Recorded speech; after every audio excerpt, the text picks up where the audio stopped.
All right, so got the thermostat out. Silicone bomb, surprise, surprise. O-ring slathered in silicone. Silicone chunkies. More silicone chunkies. So I'm gonna Scotch break this, get these chunkies out. We have the new one.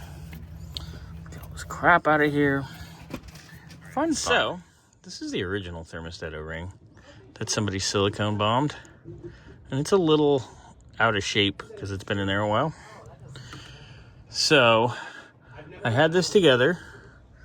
Notice the one on the right is thinner. That's the one that came with the new thermostat. And the one on the left is one from Felpro. It's thicker. So we were leaking. Of course, because we can't ever have anything go together nice and conveniently. So we're gonna put the Felpro one on, give it our blessing, and go from there.